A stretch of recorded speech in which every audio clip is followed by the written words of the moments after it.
565 रियासतें थी। रियासत क्या होता है? छोटे छोटे राजाओं के एरिया थे, छोटे छोटे किंगडम थे, एम्पायर थे, सबके अपने अपने। अब पूरा जो भारत है वो भारत देश एक नहीं था, उस तरह छोटे छोटे टुकड़ों में बटा हुआ था। 565 रियासतों में छोटे छोटे टुकड़ों में बटा हुआ था।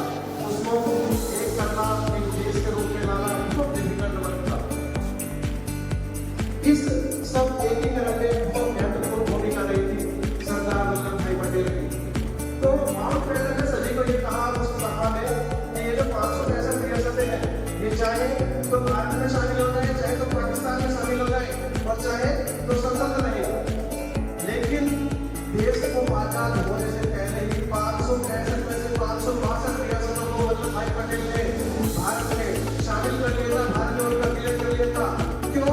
क्योंकि वो एक शानदार वकील भी थे, वो एक बहुत बेहतरीन वकील भी थे। और वकील तो आप जानते हो कि वकील बातों को किस प्रकार से हुआ सकता है। बाकी की 3 रियासतें बची थी, और वो 3 रियासतें कौन सी थी? एक जूनागढ़, एक हैदराबाद और एक जम्मू कश्मीर। हालांकि 1948 में जिस ईयर महात्मा गांधी जी की हत्या हुई, उसी साल में जूनागढ़ और हैदराबाद ये दोनों भी भारत में विलय कर लिए। और अगर जम्मू कश्मीर की बात करें तो इससे पहले ही जम्मू कश्मीर को विलय कर लिया गया था। जम्मू कश्मीर एक रियासत हुआ करती थी, और इस रियासत का राजा का नाम था राजा हरि सिंह। राजा हरि सिंह जम्मू कश्मीर की रियासत के राजा थे, और पाकिस्तान उस समय अलग हो चुका था।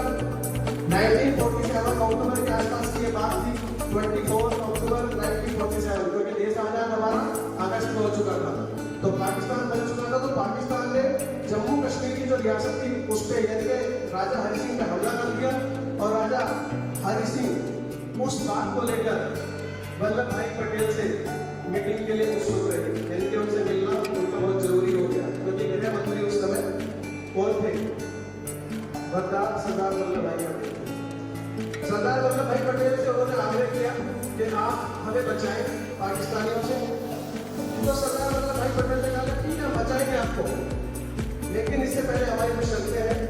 आपको पहले जम्मू कश्मीर का विलय भारत में करना पड़ेगा।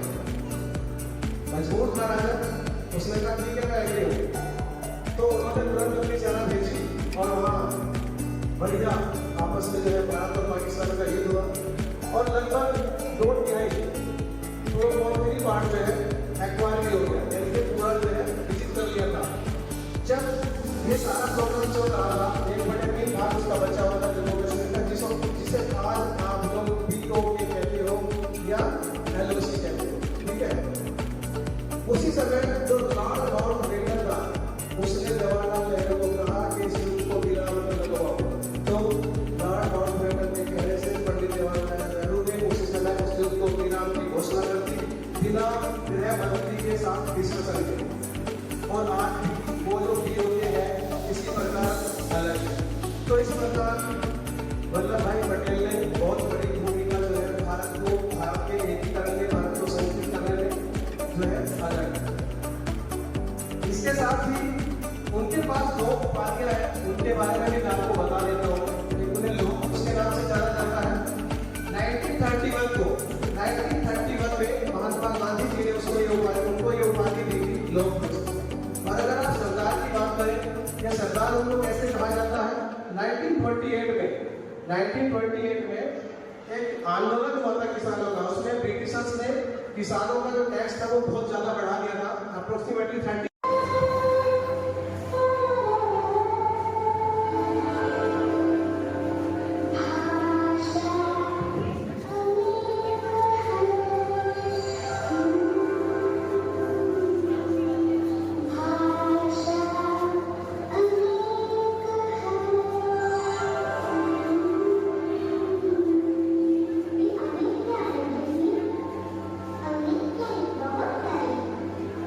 बहुत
सितंबर है, सरदार वल्लभ भाई पटेल की जयंती है।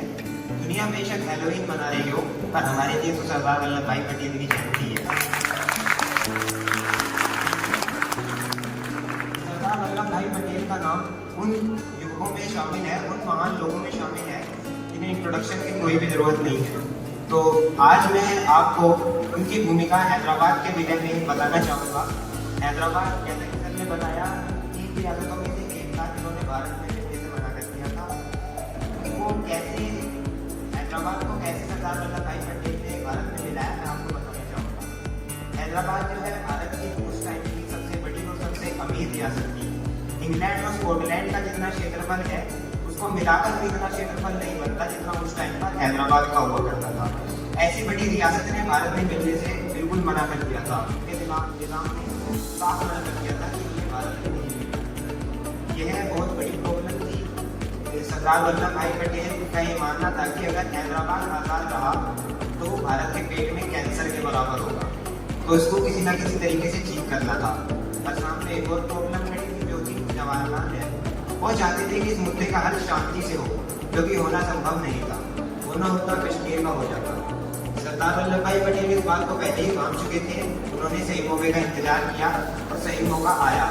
जब जवाहरलाल नेहरू अमेरिका गए तो सरदार वल्लभ भाई पटेल को एक्टिंग प्राइम मिनिस्टर बनाया गया। सारी पावर उनके हाथ में थी। उसी समय पाकिस्तान में जिन्ना की मौत हो गई। यह बिल्कुल सही टाइम था और सरदार वल्लभ भाई पटेल ने मिलिट्री को ऑर्डर दे दिया कि आप हैदराबाद में जाइए, उनके निज़ाम को हराइए और हैदराबाद को भारत में मिला दीजिए, हैदराबाद को स्वतंत्र कर दीजिए। इसी के साथ 12 सितंबर को मिलिट्री हैदराबाद में घुस गई और 5 दिन तक ऑपरेशन चला, ऑपरेशन पोलो। और इसी के तहत 17 सितंबर 1948 को हैदराबाद का भारत में विलय हुआ। इसी के साथ हैदराबाद को आज़ादी मिली और भारत एक संपूर्ण स्वतंत्र राष्ट्र बना।